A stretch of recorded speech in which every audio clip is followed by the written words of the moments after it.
Good morning friends. तो आज हम शुरू कर रहे हैं कंसाइनमेंट।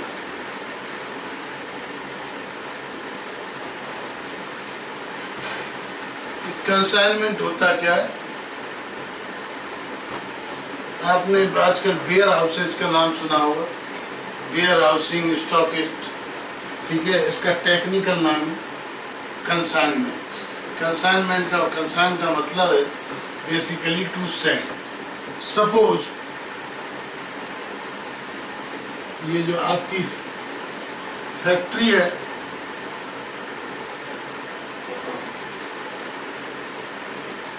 ये आपकी फैक्ट्री है नोएडा में, और आप नोएडा से में आपने क्या किया, एक स्टॉकिस्ट पटना में रखा जिससे कि पूरे बिहार का माल पटना से बेचा जा सके। तो ये जो पटना में जिसको माल दिया वो कहलाता है कंजाइनी। वो क्या कहलाता है? कंजाइनी। कंसाइनमेंट का मतलब होता है टू सेंड, है ना। तो कंजाइनी, तो जो कंजाइनी के अंदर क्या होता है कि ये जो पटना के अंदर जो माल रखा है, ये जो स्टोर है, इसके अंदर भी जो गुड्स रखा हुआ है वो गुड्स भी हमारा ही है। ओके। और ये कंसाइनी एक तरह से हम लोगों का एजेंट। ओके। तो आप समझिए कि अब हम जब नोएडा से अकाउंटिंग करते हैं तो नोएडा के अंदर जो है, यहाँ पर हमारा जो गुड्स है, उस गुड्स को जब भी हम पटना के लिए भेजते हैं तो एक अकाउंट बनाते हैं जिसका नाम है consignment Patna account. Okay.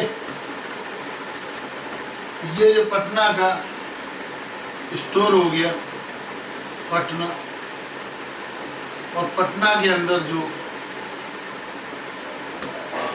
P आदमी जिस जो हमने एजेंट बनाया उसको कहते हैं कंसाइनी।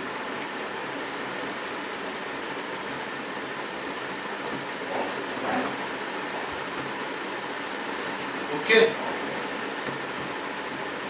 तो ये हमारे कंसाइनमेंट हमारा एक अलग अकाउंट हो गया। तो जब भी हम माल भेजेंगे तो ये जो नोएडा के अंदर हमारा P&L है, इसमें हम कह देंगे by goods sent on consignment.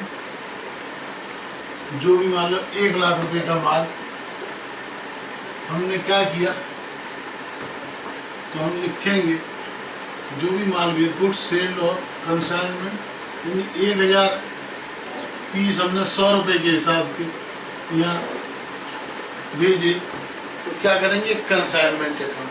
तो अब हमारा ये जो पटना के अंदर 1 लाख रुपए का माल इस स्टॉक में हो। क्लियर? अब जब ये पटना में माल भेजेंगे तो माल हमारा कैसे जाएगा? माल ये ट्रक से हमारा माल गया तो इसका भाड़ा होगा, तो transport expenses, loading expenses, unloading, जो भी 10,000 हुए वो हमने इसको भी डेबिट कर दिया। ओके। अब जब माल वहां पहुंच गया, माल पहुंच जाने के बाद में ये जो कंसाइनी है, ये कंसाइनी माल बेचेगा। मान लो इसने ये आधा माल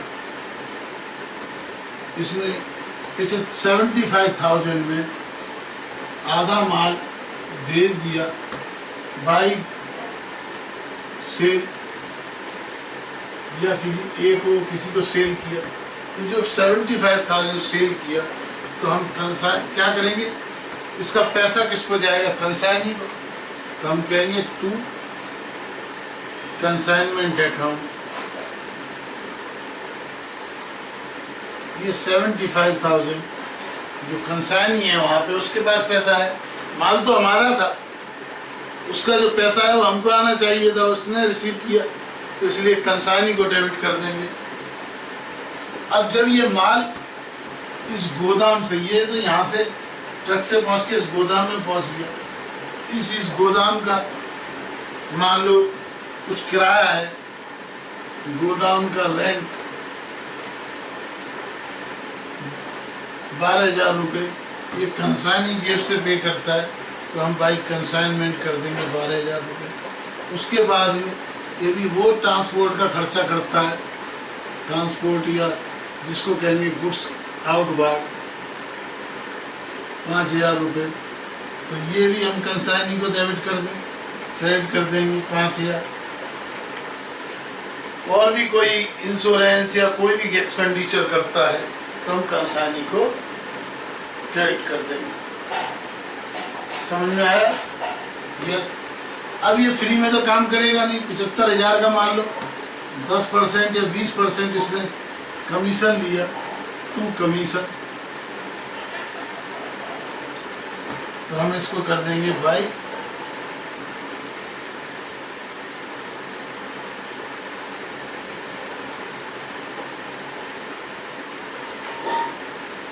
ओके। जब ये माल हम इसके संग भेजेंगे तो जनरली माल भेजते हैं तो बिल होता है, लेकिन ये फाइनल सेल नहीं है, ये तो ट्रांसपोर्ट हो रही है ना यहाँ पे, तो इसको माल के साथ जो भेजते हैं उसको कहते हैं परफॉर्मा बिल या परफॉर्मा इनवॉइस।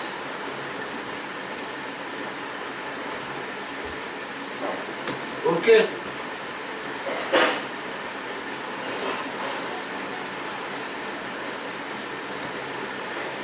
अब ये करने के बाद में हमारा 500 का स्टॉक बचा, तो बाई स्टॉक हम करेंगे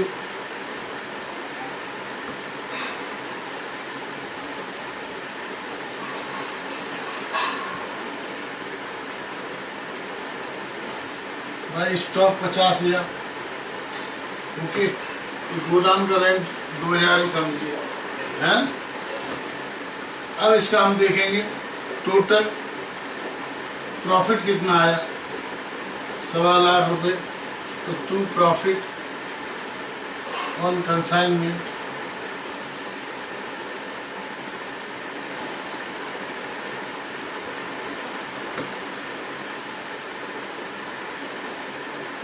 ये तो प्रॉफिट आया ही नहीं, कमीशन भी 7.5 कर देते हैं। ओके, प्रॉफिट कितना आया, लॉस में भी हो सकता है, लेकिन हम प्रॉफिट क्या दिखाना चाह रहे हैं, 5 × 5 = 10, 8 × 5 = 13, 2 × 15,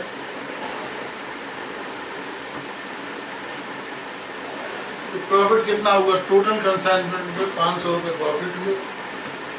कंसाइनी के पास 75,000 आया, 2,000 इसने ये खर्चा किया, 5,000 ये खर्चा किया, 2 × 5 = 7, 7 = 14,500, 14,500 काट के 60,500 रुपये बाई चेक हमको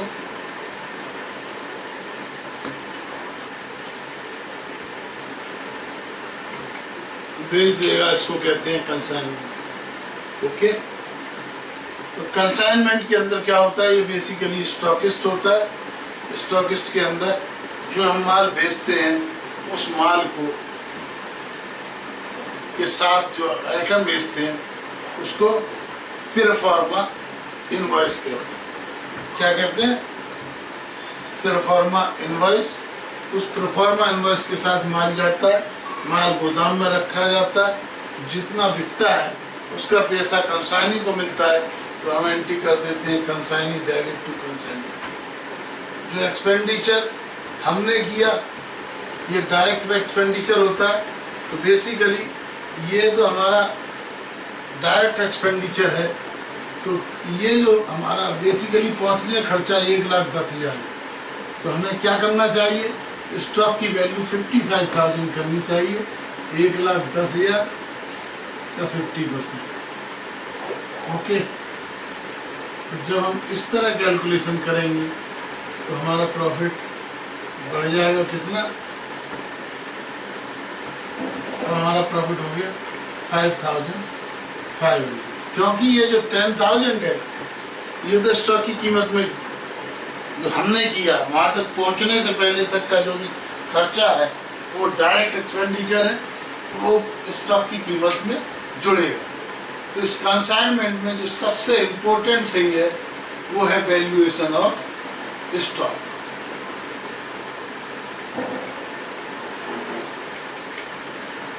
हाँ जी, तो कंसाइनमेंट में सबसे ज़्यादा इम्पोर्टेंट क्या? वैल्यूएशन ऑफ स्टॉक,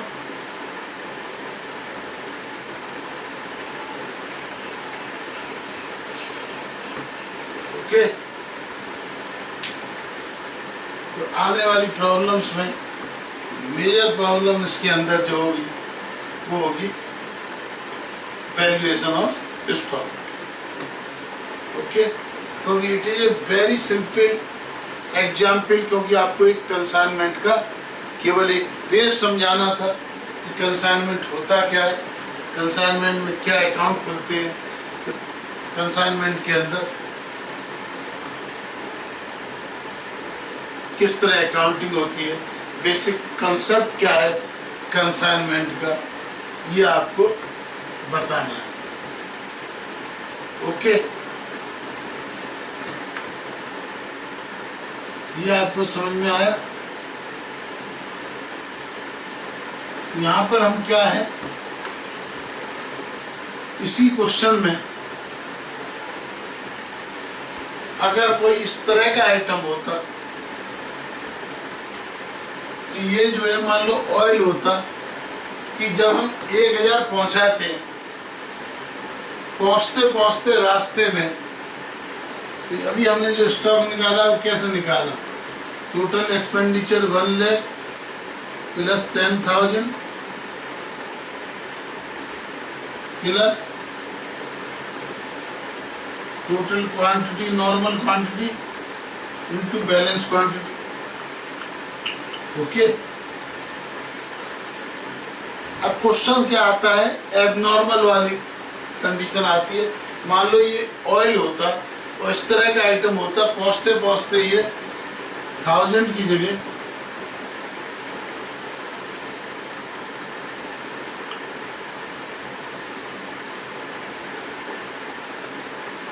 रह जाता 900, 500 बिक जाता तो हमारा कितना रहता 400, ओके। अगर ये हमारा नॉर्मल लॉस होता, कोई इस तरह की चीज होती जो हर हालत में कम होनी है, ऑयल है उड़ना ही उड़ना है, उस केस के अंदर हमारा जो स्टॉक होता उसका वैल्यूएशन कितना होता 400/9, ओके। तो 9 चौक 36, 9 अट्ठे 72,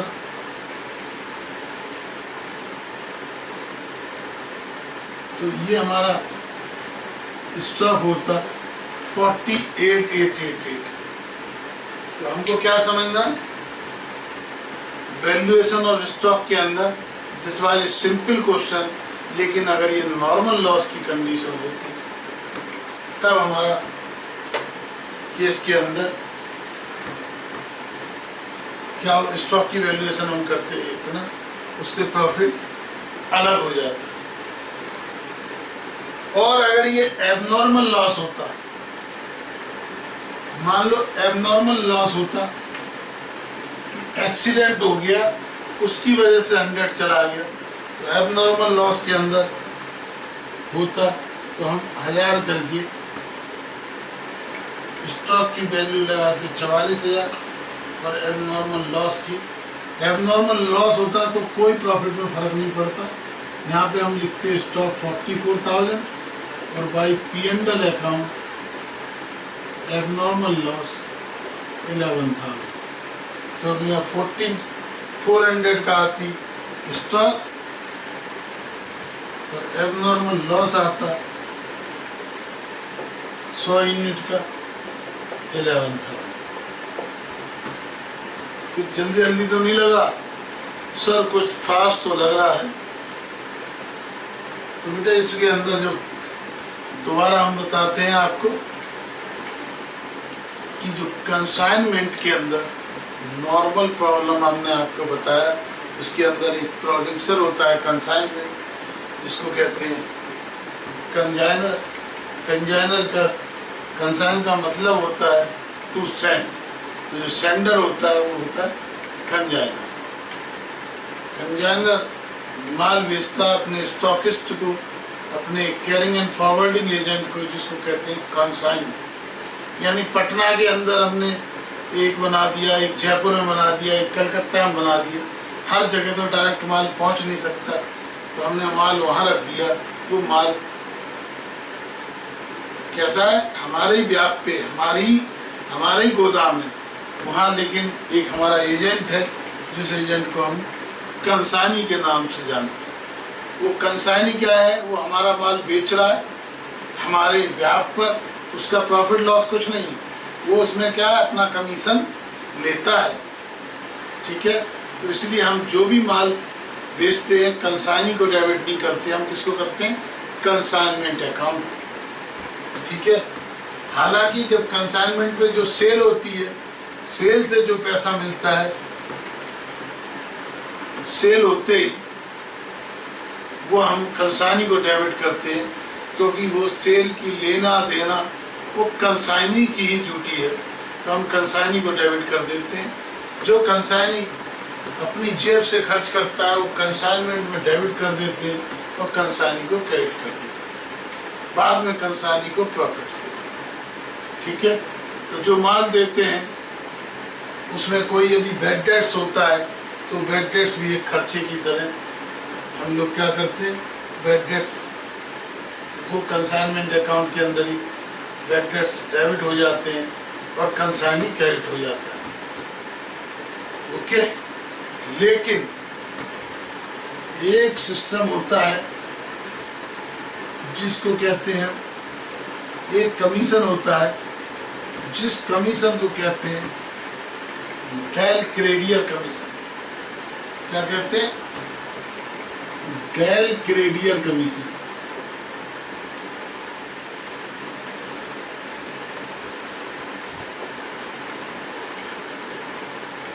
अगर ये गैल क्रेडियर कमीशन हम उसको देते हैं कंसाइनी को, तो उसको उस कमीशन के अलावा एक डेल क्रेडियर कमीशन मिलता है। ये डेल कमीशन पूरी सेल पे मिलता है, चाहे सेल कैश हो या क्रेडिट हो। लेकिन इस कमीशन से क्या, यदि मान लो उसको 5% डेल क्रेडियर कमीशन देते हैं, उस केस में यदि कोई बैड डेट्स होता है तो बैड डेट्स कंसाइनी को खुद भुगतना होता है। हमने उसकी बेसिस पे केवल डेल क्रेडियर कमीशन दिया है, तो वो इस केस के अंदर बैड डेट्स का खर्चा कंसाइनमेंट अकाउंट के अंदर नहीं आएगा। ओके, एक बार और सुन लीजिए, एक तरह से वो इंश्योरेंस हो गया कि हमने इतना कमीशन दे दिया, अब यदि कोई बैड डेट्स होता है उसकी लायबिलिटी किसकी है, कंसाइनी की। हम तो जितने की सेल होगी उतने को कंसाइनी को डेबिट कर देंगे, और कंसाइनी को उसमें से क्या करना है, अपना जो जो खर्चा हुआ है, गोदाम का खर्चा, इंश्योरेंस का खर्चा, कार्टेज की आने जाने का खर्चा, अपना सेल कमीशन, अपना डेल क्रेडियर कमीशन काट के चेक हमको दे। ठीक है, तो कुल मिला के कंसाइनमेंट के अंदर तो सबसे बड़ा जो इशू है वो इशू है valuation of the stock. Okay, valuation of stock के बारे में हमने बताया नॉर्मल, जिसके अंदर जो डायरेक्ट खर्चे हैं जो हमने किए माल पहुंचाने तक के, वो खर्चे स्टॉक के वैल्यूएशन में जुड़ेंगे। लेकिन जो गोदाम के जो कंसाइनी एक्सपेंडिचर कर रहा है, माल गोदाम तक पहुंचने के बाद भी, पहुंचने से पहले भी यदि मान लो यहाँ से हमने ट्रक से माल भेजा या जहाज से माल भेजा और वहाँ एयरपोर्ट से गोदाम तक ले जाने का यदि कंसाइनी ने भी खर्चा किया, वो भी स्टॉक में जुड़ जाएगा। लेकिन गोदाम में पहुंचने के बाद जो खर्चे हैं वो इनडायरेक्ट खर्चे हैं, उनको स्टॉक के वैल्यूएशन से नहीं जोड़ा जाएगा। ठीक है, तो ये नॉर्मल कंसाइनमेंट है, लेकिन इसमें नॉर्मल लॉस, एबनॉर्मल लॉस यदि कोई स्टॉक में आता है उसका हमने आपको प्रोसेस बताया कैसे कैलकुलेट करते हैं। कमीशन और डेलकेडियर कमीशन का भी आपको तरीका बताया। आप कुछ क्वेश्चंस करेंगे, जब उसके अंदर आप देखेंगे कई बार जो गुड्स सेंड करते हैं वो हम एक्चुअल प्राइस पे ना करके कुछ जिससे कि कंसाइनी को पता ना लगे एक्चुअल कॉस्ट क्या है, कुछ प्रॉफिट जोड़ कर करते हैं, उनका ट्रीटमेंट कैसे होता है वो हम समझेंगे नेक्स्ट लेक्चर में। अभी आपको क्या समझना है कि बेसिकली ये कंसाइनमेंट है क्या, ओके, और किस तरह कंसाइनमेंट का अकाउंट खोलते हैं, कंसाइनमेंट को डेबिट करते हैं, कंसाइनी को क्रेडिट करते हैं, कब करते हैं। ठीक है, हमारे यहाँ क्या ट्रीटमेंट होता है P&L में, प्रॉफिट का क्या ट्रीटमेंट होता है, ये सारी चीज़ें आपको समझनी है। ओके, क्या समझे अभी तक?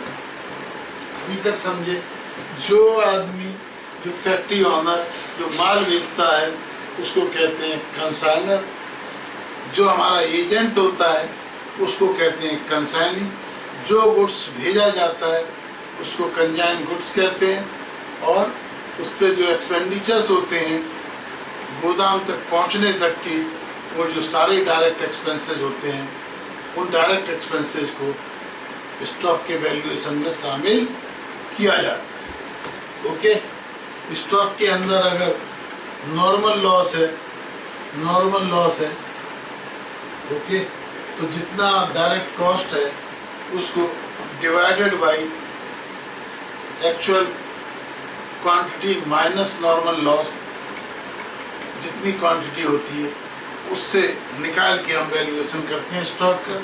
अगर एबनॉर्मल है किसी एक्सीडेंट की वजह से, किसी की वजह से, तो वो नॉर्मल तरीके से हम क्या करते हैं, टोटल कॉस्ट डिवाइडेड बाई जितनी स्टॉक की क्वांटिटी है उसको से डिवाइड करके एबनॉर्मल लॉस निकाल लेते हैं, और इसी तरह उससे निकाल के स्टॉक निकाल लेते हैं, मल्टीप्लाई बाई स्टॉक क्वांटिटी, और उसी अमाउंट को मल्टीप्लाई बाई यानी total expenditure, total value of the consign goods plus direct expenses divided by total quantity sent, okay, into quantity lost abnormally को निकाल के हम एबनॉर्मल लॉस को निकाल लेते हैं और उसको हम P&L में डेबिट कर देते हैं। तो P&L account debit to consignment. हाँ जी, तो ये आपको बेसिक बातें समझ में आई कंसाइनमेंट की। हाँ जी सर, ये बेसिक बातें हमको समझ में आ गई।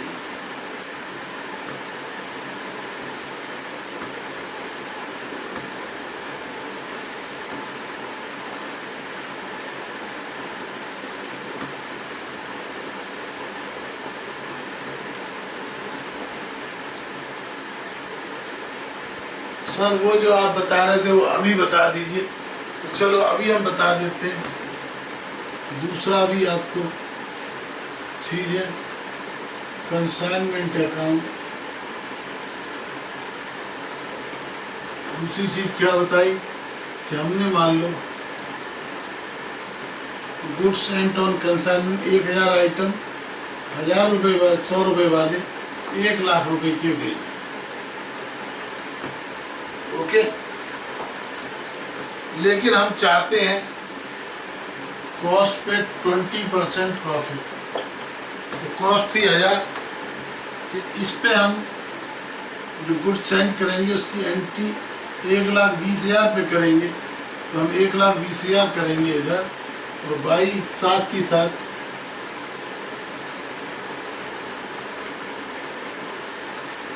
मार्जिन ऑन 20,000 क्रेडिट कर देंगे, इम्पैक्ट कुछ पड़ा सर? कुछ नहीं पड़ा। इसी तरह यदि आधा स्टॉक रह गया,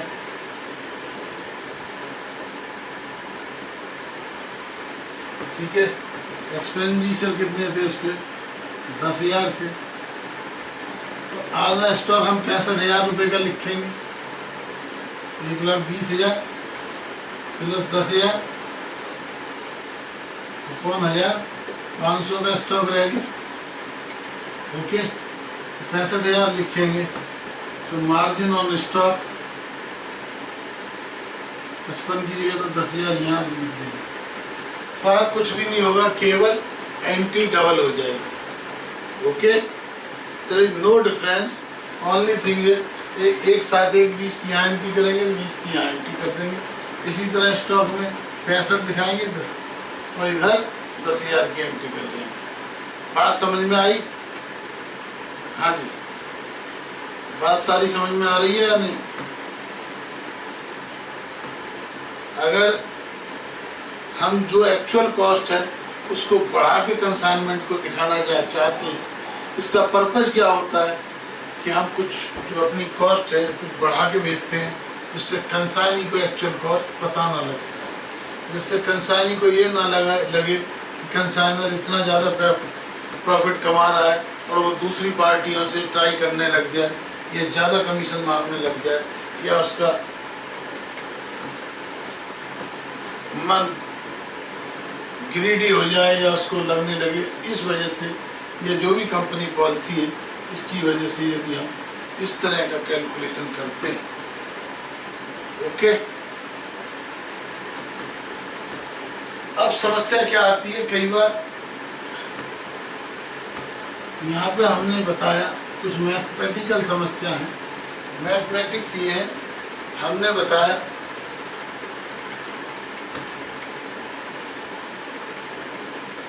20%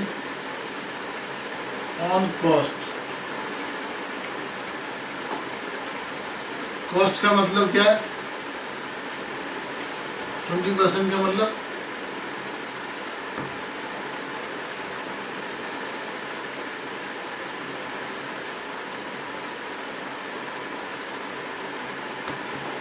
एक बटे 5।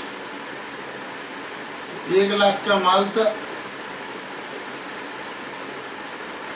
प्लस 20,000 हो गया, कितने का हो गया? 1 लाख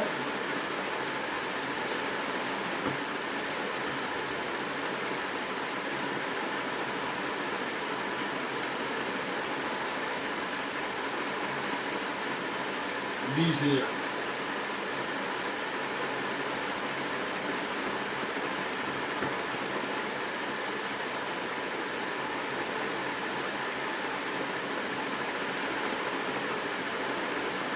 और अगर ये होता 20% ऑन सेल प्राइस,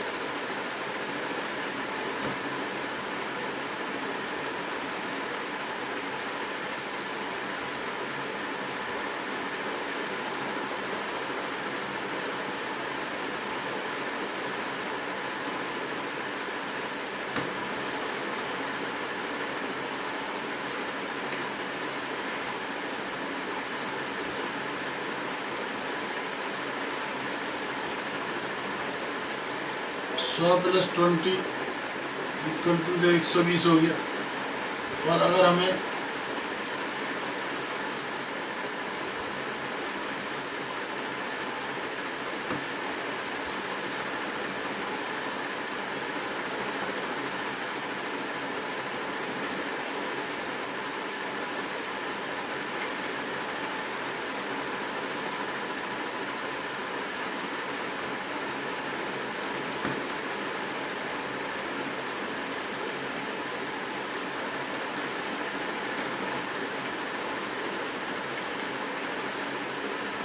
आप ये समझिए, यदि ये हमको सेल प्राइस दी होती कि 1,20,000 पर भेजना है,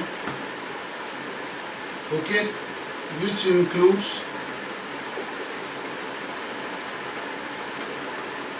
20% प्रॉफिट,